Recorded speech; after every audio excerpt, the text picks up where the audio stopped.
très nombreux pour suivre nos vidéos. Nous sommes très reconnaissants pour toute le foi que vous nous suivez, surtout vos commentaires nous font trop de joie parce que c'est grâce à vous que la chaîne est en train de monter. N'eût été vous, vous ne serez pas là où on est. C'est parce que vous appréciez, vous partagez, c'est alors que la chaîne est en train de monter. Merci beaucoup. Donc tout ça, ce n'est pas le travail d'une seule personne, c'est le travail de plusieurs personnes ensemble. Nous sommes en train de travailler ensemble. Là, je suis en train de répondre à 2 ou 3 questions que les gens m'ont posées. Première question, pourquoi la RDC est en guerre avec le Rwanda? Pourquoi la RDC n'attaque pas le Rwanda? La RDC est en guerre avec le Rwanda. Pourquoi la RDC n'attaque pas le Rwanda? Une très bonne question. Une très bonne question. Peut-être beaucoup de gens ne le savaient pas. Emmanuel Macron, l'Union européenne, était en train de nous piéger en fait. C'est ce que l'Union européenne était en train d'attendre. Que Félix fasse l'erreur d'attaquer le Rwanda. Parce que ça allait être une raison de plus pour balkaniser et trouver une occasion pour dire que non, voilà, le Rwanda est attaqué, Félix a attaqué le Rwanda. On allait maintenant officialiser la balkanisation. Le fait que Félix n'attaque pas le Rwanda, ils ont du mal à prononcer, à faire l'acte de la balkanisation. Il faut trouver une raison. Mais Félix ne leur donne pas cette raison. La deuxième chose, Félix ne peut pas attaquer facilement le Rwanda tant qu'autour de lui, il n'est pas sûr des gens qui sont autour de lui. Vous avez vous-même essayé de compter le nombre de généraux qui ont trahi le pays. Rappelez-vous, pendant un certain moment où on parlait de repli stratégique, vous connaissez le nombre de généraux qui ont trahi le pays. Avec de tels généraux, vous pouvez compter sur eux pour dire que nous allons attaquer le Rwanda. Vous êtes trahi à l'interne, mais ça c'est vous, c'est chercher la mort. Vous allez chercher votre propre mort. Félix a été sage d'éviter ça. Mais il a voulu beaucoup plus attaquer le Rwanda, parce que vous allez dire que non, Félix n'a pas attaqué le Rwanda. Mais alors, si Félix n'a pas attaqué le Rwanda, pourquoi alors le Rwanda est sanctionné? Pour vous attaquer, c'est seulement la guerre. Si on attaquait selon la guerre, avec les armes de feu, ça allait nous coûter trop cher parce qu'il y avait une très grande trahison. Mais comme on a attaqué avec la diplomatie, le Rwanda n'est pas attaqué, mais le Rwanda est attaqué. Allez demander aujourd'hui l'économie du Rwanda. Allez demander aujourd'hui ce qui se passe au Rwanda. Demandez seulement aux Rwandais. Est-ce que la vie que vous menez aujourd'hui, c'est la même vie que vous meniez hier? Finalement, la guerre, c'est quoi? Il y a la guerre économique, il y a la guerre des armes à feu, n'est-ce pas? La guerre que Félix a menée, l'attaque que Félix a fait au Rwanda, c'est l'attaque économique. Et l'attaque économique est très sérieuse. Peut-être vous ne savez, Kagame l'a reconnu, qu'aujourd'hui il commence à souffrir à cause de Félix Tshisekedi. Il souffre sérieusement. Le Rwanda est bougé. Regardez Rwandair. La fierté du Rwanda. Est-ce que Rwandair a la même fierté qu'il avait avant? Est-ce que le Rwanda brille qu'il brillait avant? Et alors, vous voulez qu'on attaque comment? C'est pas ce que Félix a attaqué. C'est toujours une attaque contre le Rwanda. Et essayez un peu de réfléchir. Vous savez, Jésus a donné un conseil. Il a dit, quand vous voulez faire la guerre avec quelqu'un, vous devez d'abord mesurer les armes que vous possédez avant de proposer la guerre à une personne. Tel que nous étions là, nous n'étions pas à mesure d'attaquer les Rwandais. Les Rwandais étaient surarmés par l'Union européenne. Et vous n'êtes pas, d'abord, vous avez une armée où il y a des généraux traîtres. Vous avez une armée où des soldats n'ont pas été formés pendant plusieurs années. Christophe Lutundula vient de nous dire une chose. Il dit que l'embargo que les États-Unis avaient donné à la RDC, ce n'était pas seulement l'embargo des armes, c'était même l'embargo de la formation militaire. Donc pendant tout ce temps, la RDC n'avait pas droit à recevoir une formation militaire. Maintenant, imaginez tout ça là, c'est ce qui nous était arrivé. Et maintenant, avec une telle armée que Félix a trouvée, directement, j'attaque les Rwandais. C'était un piège. Il ne pouvait pas attaquer les Rwandais. Et même jusqu'aujourd'hui, nous ne sommes pas encore à mesure à faire une guerre contre les Rwandais. Mais après tout, nous avons déjà fait la guerre contre les Rwandais. Pourquoi nous sommes partis signer aux États-Unis? Pourquoi alors les soldats rwandais sont en train de mourir? Vous savez combien de Rwandais sont morts en RDC? Si Kagame a choisi de venir mourir chez nous, nous les tuons chez nous avec facilité. Parce que là, au moins, nous avons raison. Que si nous entrons chez lui, il va encore appeler la communauté internationale. On nous massacre, on nous massacre, on nous massacre. Ici, on nous tue. Et la communauté internationale va avoir pitié de lui. On va lui proposer, il dit, bon, si dans ce cas-là, balkanisons le pays. Balkanisons seulement le pays, donnons au Rwanda une partie de la RDC. C'est tout ce qu'ils étaient en train d'attendre, que Félix leur propose la guerre. Il ne leur a jamais donné cette occasion. C'est pourquoi et Macron, et Sarkozy, et les autres, tout le plan qu'ils avaient déjà préparé, ils ont provoqué Félix jusqu'à faire très mal pour que Félix ose déclarer la guerre contre le Rwanda. Kagame était déjà prêt. Il n'attendait que ça. Ils avaient déjà préparé tout. Comment éliminer Félix, comment faire tout. Mais Vous avez quelle raison pour l'éliminer maintenant? Il n'a jamais attaqué le Rwanda. Les Rwandais eux-mêmes viennent se faire tuer en RDC. L'économie du Rwanda est par terre sans que Félix ait tiré même une bombe au Rwanda. Est-ce que vous avez compris? Donc, essayez de réfléchir. Quand vous êtes président, c'est l'intelligence qui dirige. Vous devez être très intelligent. Demain, vous serez président. Ne faites pas des erreurs à attaquer les choses d'une manière émotionnelle. Vous voyez, là, un peuple qui agit avec émotion finit dans l'esclavage. Mais un peuple qui agit avec intelligence finit dans la victoire. Les Rwandais, eux, ils agissent avec intelligence, ils calculent. Mais nous, généralement, on ne calcule pas. On est trop dans les émotions. Il faut quitter les émotions, il faut calculer. Avant de faire la guerre, il faut calculer. Il faut voir tous les enjeux géopolitiques et diplomatiques qui sont en jeu. Comme Félix a choisi l'enjeu diplomatique, elle paye. Et c'est positif, nous sommes très contents. La deuxième question qu'on m'a posée, si on faisait les référendums sans le Nord et le Sud Kivu, est-ce que ça ne sera pas la balkanisation? Bon, écoutez, je ne sais pas. Je ne sais pas si cette question-là, vous la posez trop. Est-ce qu'on ne va pas balkaniser les pays? D'abord, qui vous a dit que Nanga ne veut pas balkaniser les pays? Qui vous a dit que Kagame ne veut pas balkaniser les pays? Qui vous a dit ça? Même si on fait le référendum, même si on ne fait pas le référendum, ils sont chaque jour en train de tenter de balkaniser les pays. C'est parce qu'ils ne peuvent pas. Vous pensez qu'ils n'ont pas la volonté de balkaniser les pays? Ou bien ils vont seulement attendre que Félix proclame, que Félix dise que non, nous allons faire le référendum pour qu'eux aussi proclament? Non. Si c'est proclamé, Kagame l'avait déjà proclamé. Il a déjà dit plusieurs fois, les Massissi lui appartient. Je suis allé en RDC pour réclamer nos terres. Mais qu'est-ce qui a empêché à Kagame de proclamer la République du Kivu? Pourquoi il ne le fait pas? C'est parce que sur le plan international, il n'a pas encore trouvé gain de cause. Et tout le temps qu'il avait pour trouver gain de cause, il n'a pas assez travaillé. Il s'est contenté des minéraux qu'il avait. Et Félix, quand il est arrivé, il a décousu toute cette théorie-là. Pendant ce temps, on a déjà eu à signer des accords avec Kagame, le respect de l'intégrité territoriale de la RDC. Comment est-ce qu'il va encore faire la balkanisation? La RDC est libre de faire les référendums, même si... Bon, la deuxième chose pour la balkanisation dont vous êtes en train de rêver tant. Vous allez faire balkanisation avec Bukavu et Goma. Les Nord Kivu, quand vous parlez de Nord Kivu, là, vous parlez de quel Nord Kivu? Nord Kivu de Beni. Beni aussi est sous le contrôle de Kagame. Vous parlez de quel Nord Kivu? Quand vous parlez du Sud Kivu, vous parlez de quel Sud Kivu? Ouvira n'est pas dans le Sud Kivu. Vous pensez que Kagame a occupé tout le territoire du Sud Kivu? Donc, pour vous, vous pensez que Kagame a pris tout le Sud Kivu, c'est dans ses mains. Kagame n'occupe pas un grand territoire, il n'occupe pas un très grand espace. C'est l'impression qu'on vous donne parce qu'il contrôle Goma. Goma n'est pas le Nord Kivu. Goma, c'est le chef-lieu du Nord Kivu. Imaginez, je vous donne un exemple, hein, que quelqu'un vous dise que non, il contrôle la commune de Kisenso. Je vous donne un exemple. Il contrôle la commune de Kisenso. Alors il vous dit que non, je contrôle tout Kinshasa. Kinshasa, c'est la commune de Kisenso. Vous voyez? Nord Kivu et Sud Kivu, ce n'est pas ça. Goma n'est pas Nord Kivu. Bukavu n'est pas Sud Kivu. Sud Kivu, c'est Uvira et tout ce territoire-là que Kagame ne contrôle pas. Partout là se trouvent les Wazalendo. Au moment où je te parle, au niveau de Nyiragongo, de Masisi, il y a plein de Wazalendo qui sont en train de se battre chaque jour. Et la dernière chose, avant de balkaniser un pays, vous devez être fort. Vous devez être fort avant de balkaniser un pays. Il faut être très fort, il faut avoir d'abord les biais de la communauté internationale qu'on vous autorise. Si vous voyez le Soudan du Sud, on a balkanisé, c'est parce qu'ils ont eu les biais de la communauté internationale, ils ont eu l'autorisation. Mais pendant ce temps, nous sommes déjà avec les Américains. Vous pensez qu'il y aura encore balkanisation? Oui, bien sûr, les démocrates voulaient le faire, mais ils ont eu combien de mandats pour ne pas le faire? Dieu n'a pas encore décidé pour la balkanisation du pays. Alors ne rêvez pas. Ne vous faites pas trop de rêves. Cette guerre va prendre fin. Elle va se terminer. Ne croyez pas. Nous allons faire et les référendums et la guerre va se terminer. Il n'y a rien à craindre. Oh, ils veulent balkaniser, ou ils veulent faire ceci.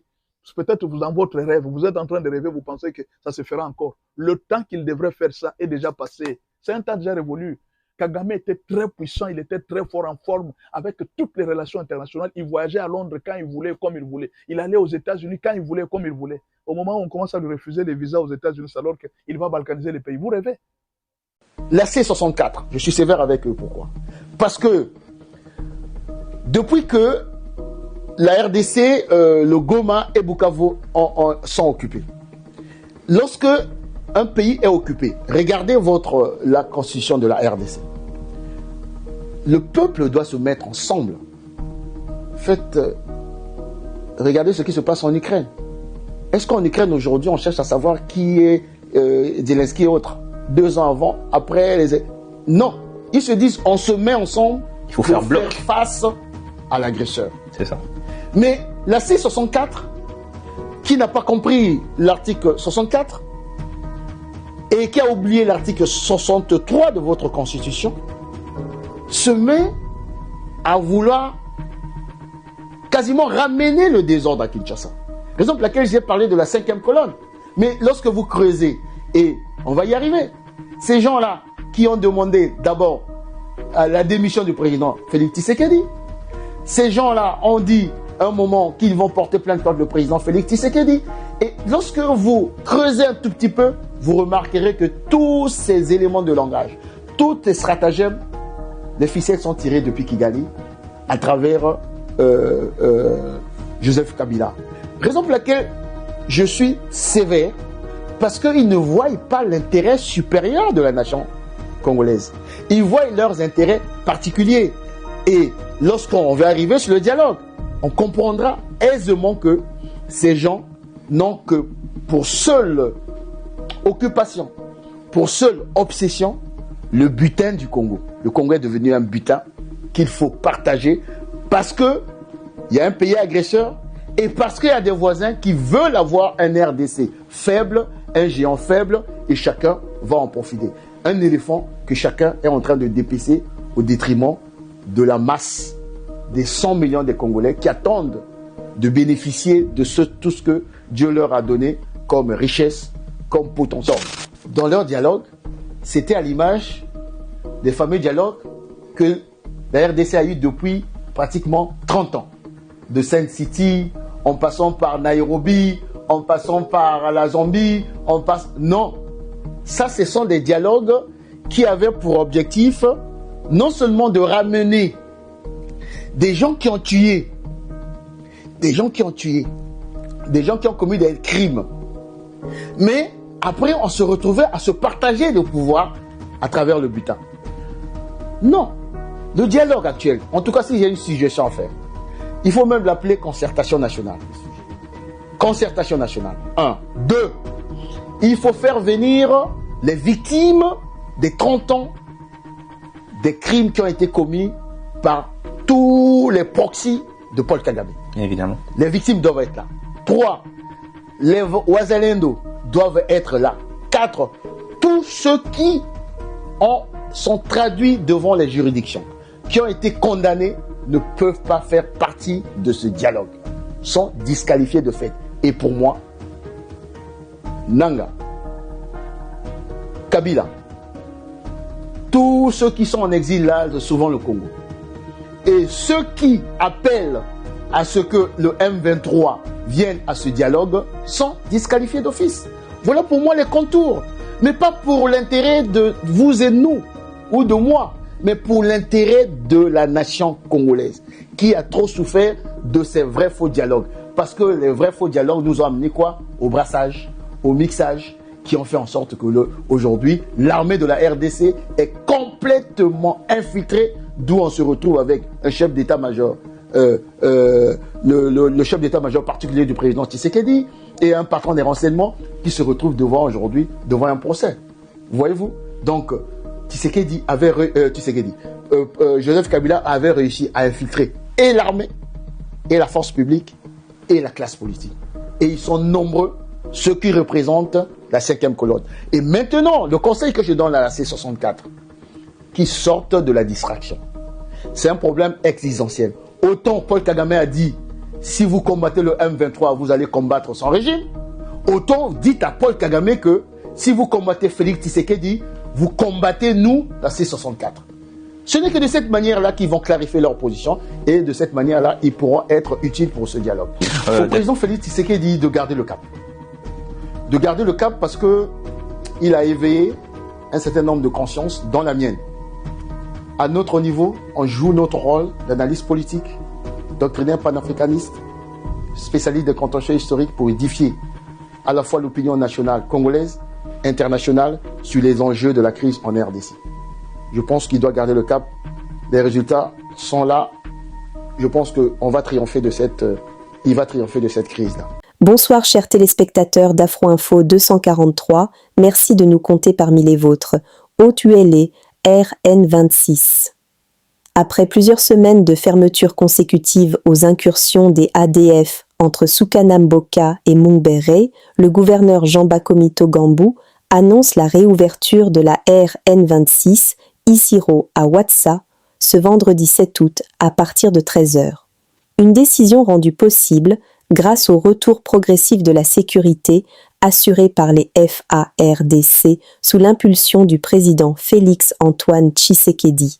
Le gouverneur appelle les usagers au respect des limites de tonnage pour préserver les infrastructures routières. Nous avons certes connu des difficultés cette année avec l'insécurité qui nous a été imposée par les ADF qui soutenus du reste par les ennemis de la République, la FCM23 et les autres groupes armés terroristes que vous connaissez. Et donc ça ralentit un peu parce qu'il fallait fermer la route nationale 26 avec toutes les conséquences. Du côté des Faradjé, beaucoup de véhicules sont passés par là, 2 ponts se sont écroulés. Ça a eu un peu de conséquences sur l'évolution de nos travaux. Mais qu'à cela ne tienne, nous sommes dans les bons, nous gardons les caps.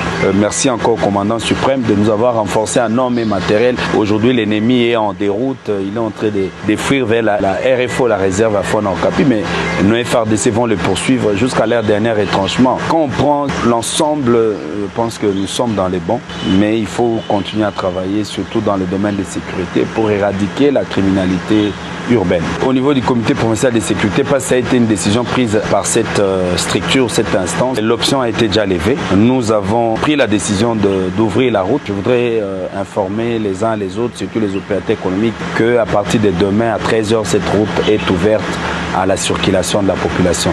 L'armée a sécurisé la route et l'ennemi a été mis en déroute. Maintenant, c'est des petites questions. 3 ponts, là où il y avait des problèmes. Depuis hier, les travaux sont presque terminés. ORC a presque terminé les travaux.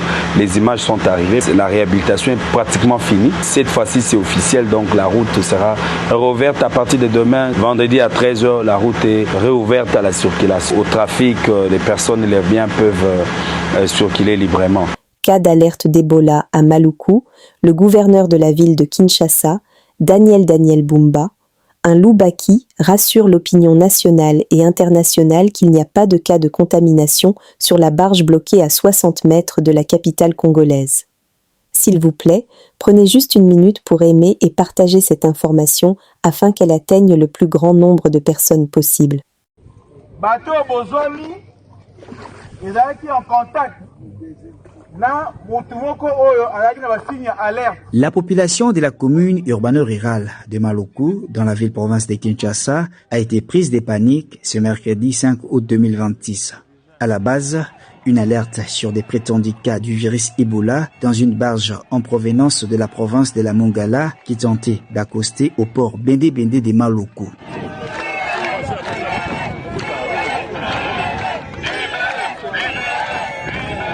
Saisi de cette nouvelle qui s'est répandue sur la toile comme une traînée de poudre, le gouverneur Daniel Bumba Loubaki s'est rendu personnellement sur les lieux pour s'enquérir de la situation.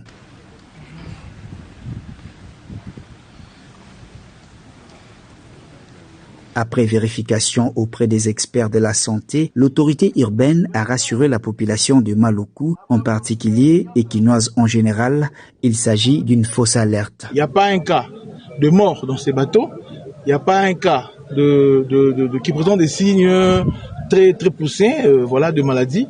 Généralement, ils sont en forme, mais bon, qu'à cela ne tienne, on va prendre toutes les décisions possibles avec ce qu'ils présentent, afin que la prévention se fasse comme il se doit. Mais pour des raisons de prévention, parce que nous ne voulons pas que Kinshasa soit touché, nous avons maîtrisé le bateau ici présent et les protocoles vont se mettre en place pour essayer de bien gérer les personnes afin que la crise ne puisse pas se propager. Je pense que tous les services et l'équipe de la prévention, de la riposte est avec nous en ces lieux pour permettre en sorte que les personnes soient checkées et après cela, ceux qui vont présenter des signes ou non, ils seront d'abord mis en évidence pour observer la quarantaine. Et alors ici, nous sommes en train de voir si on doit organiser ça dans l'eau ou s'il faut organiser ça ici sur terre ferme. Donc les options vont s'élever d'ici peu pour que le travail commence afin que la prévention soit totale. Bon, la ligne a rassuré opinion nationale et internationale que ezali awa ezali bongo batu bazana Ebola te. Tolingi te suspicion, to panique et se déplace na réalité. Bato ezali ki na contact na mutu oyo akufi. Akufi na Kinshasa te, akufi na bamboka ya likolo. Esika bato longolaki. A présenté quelques signes oyo ezaka kaba alerte ndenge balobaka na ba technicien ya maladie oyo. Donc le but est que mutuwa et leur mot te rassurer sur que mutuwa na akufi na maladie à Ebola. Mais pour la prévention, pour la relakisa, que mécanisme à riposte, ils ont ça bon comme il se doit, surtout à niveau à Kinshasa, autolimité, Ebola, quoi pénétrer, des bateaux, ils sont en attente, le temps qu'ils vont mettre en place protocole pour nous contrôler Bango, pour nous en quarantaine, et tous à bon rassurer que maladie virus Ebola est au côté de Kinshasa.